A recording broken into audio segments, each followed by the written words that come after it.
শুধু পরিবহন সেক্টর নয়, গ্যাসের জন্য হাহাকার চলছে ময়মনসিংহের বাসাবাড়িতেও। এমন গভীর সংকটের মধ্যে অধিকাংশ ফিলিং স্টেশন থেকে কাভার্ড ভ্যানে অবৈধভাবে গ্যাস বিক্রির চাঞ্চল্যকর চিত্র ধরা পড়েছে চ্যানেল ওয়ানের ক্যামেরায়। ভুক্তভোগীদের অভিযোগ, দিনে দুপুরে এই সিন্ডিকেটের অবৈধ গ্যাস বিক্রির কারণেই কাটছে না সংকট। AKS অর্জন করল গিনেস ওয়ার্ল্ড রেকর্ডস। AKS শিল্পাঞ্চল খ্যাত ময়মনসিংহের ভালুকার SNS CNG পাম্প।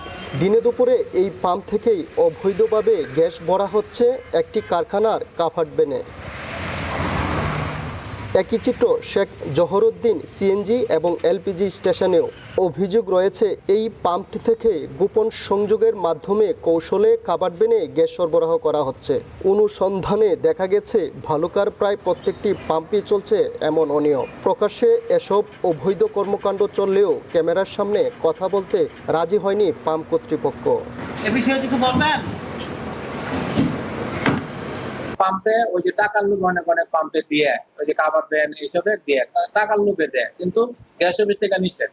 স্বাভাবিক সময়ে মোটামুটি ভালো ছিল, এখন তো গ্যাস বিক্রি নাই, ব্যবসা তো লস। এদিকে গত কয়েকদিন ধরে তীব্র গ্যাস সংকটে চরম ভোগান্তিতে পড়েছেন পরিবহন চালকেরা। জেলার 10টি CNG স্টেশনে দিনরাত দীর্ঘ লাইনে দাঁড়িয়ে থেকেও মিলছে না কাঙ্ক্ষিত জ্বালানি। আর রান্নার গ্যাস না থাকায় চরম বিপাকে গৃহিণীরাও। ভুক্তভোগীদের অভিযোগ, অসাধু পাম্প মালিকরা বেশি লাভের আশায় শিল্প কারখানায় গ্যাস বিক্রি করে দেওয়ায় সাধারণ গ্রাহকরা চরম সংকটে পড়েছেন। শিল্প কারখানা আছে, এরা বড় বড় কারখানার মধ্যে 80টা 100 120টা এরকম সিলিন্ডার সব গ্যাস নিয়ে দেয় ওই শিল্প কারখানা। দেখতে বাড়া মারতে পারি না, কিছু না, গ্যাসের সমস্যার দিকে। আমাদের দেশের সম্পদ, আমরা গ্যাস পাই না, এই গ্যাস যায় কই?